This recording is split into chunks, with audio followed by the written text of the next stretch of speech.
But I will play the message, and just let you listen for yourselves. It's been forwarded around quite a bit, so you may or may not have heard it already, but I'm just going to play it here now. Protecting sources. I'm going to deliver it. It's come from somebody who is in very full contact with a very high up military person. I first heard some of this last month, where the Navy was all put on 3 days leave, and they were to come back and be battle ready, fit for duty. So no hangovers, nothing like that. So sort of thought something might happen then, but nothing major has happened. But what has been happening is that naval people all around the world have been getting into position. The intel that has come through is that this will start in the ocean,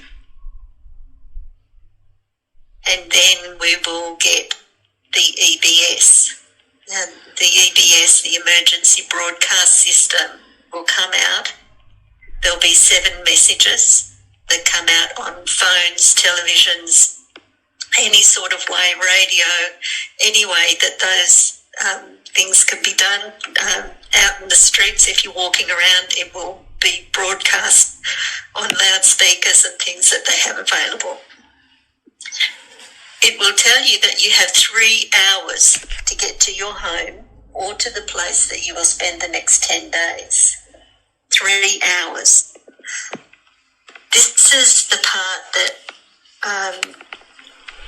when I received the information, the person was in tears. And it is really quite powerful. They're saying that in Australia, and I assume this is every country, when the EBS happens, if people are on the street, the reason they want everyone in their homes, off the street, out of the way, is because this is the final blast of the bad players. They won't know that you're not a bad player. Anyone on the street, they have been told, live ammunition, shoot to kill.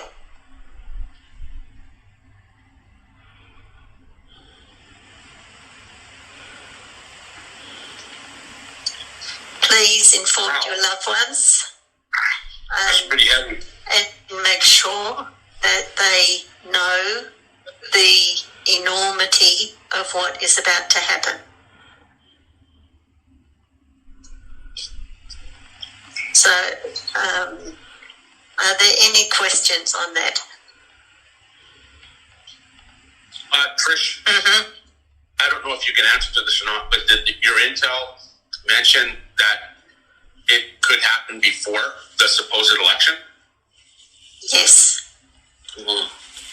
Yes. So one could say within the next 2 to 3 weeks. Definitely, and maybe even earlier than that. So be prepared. And we've been mentioning it, and we've been talking about this for a long time, but the enormity of what's about to happen, I don't think's reached us. It's a little bit of fun, make sure you've got enough food and water, and as Doug said, everyone can go on a water diet for 10 days, you'll survive. It's easy. But there is a huge enormity, emotional thing with this. So, when you were saying before that we are going to be the ones that are going to have to help people through this, in our own streets, we may become aware of things that we never thought would ever happen in our perceived lifetime, let alone where it is. It always happens somewhere else. Well, somewhere else is the whole world. including Yeah. any country that you're in. Yeah. Graham Henderson, Robin. Well, I've just got a question, Trish and Jim. If, we've discussed this, as you say, before, but with the likes of my son and ourselves with our cancer treatments, it's a bit risky trying to drive from here to a hospital half an hour or so away at the peril of being shot on site. Look, there has to be somebody that can put us at a little bit more. The military will be aware of all of that. They will be in coordination with hospitals, with anyone in that situation. You might even be picked up by the military and taken. I don't know how it's going to work, but they're not going to let people suffer that way.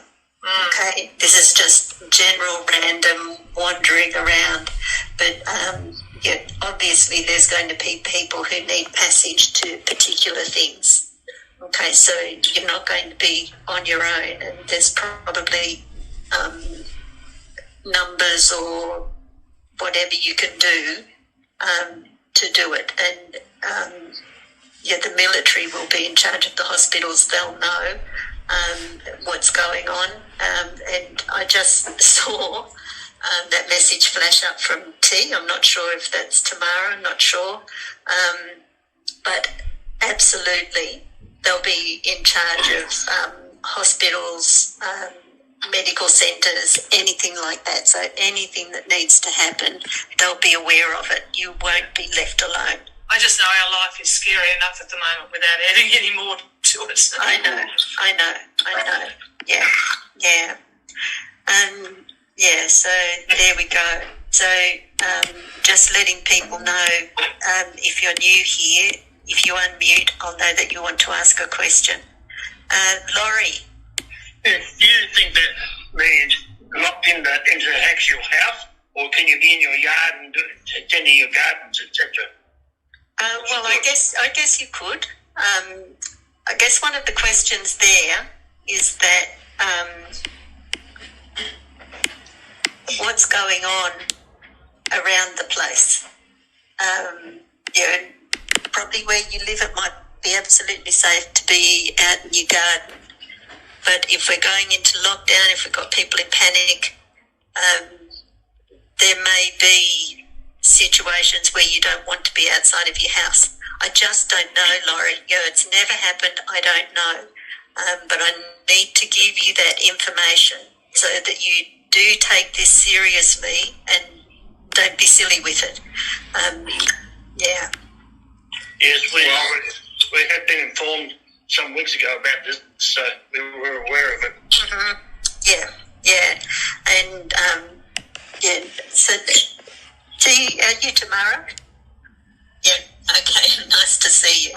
I would say, sorry, Trish, I would say, although it's a concern, the flip side of that is they don't want gangs of people running the streets and doing whatever they want.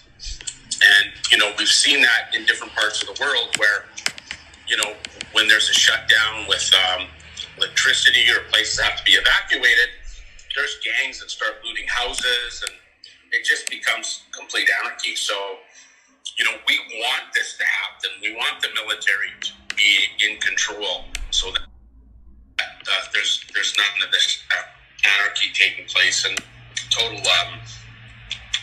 lawlessness, right? Mm. So it's a good thing. Yeah. It's a good thing. Yeah. Plus also you're going to have people who aren't prepared for this. They didn't know about it. They won't have food at home. They live down at Macca's or wherever it happens to be. They won't understand that, yes, you can go 10 days, 40 days just on water without food, but they're going to be looking for food, and looting, all that sort of thing will take place. So it's about being aware and being prudent. Just take precautions, prepare for the worst and hope for the best. Because we've all got a job to do at the end of this. We need everybody, so take good care.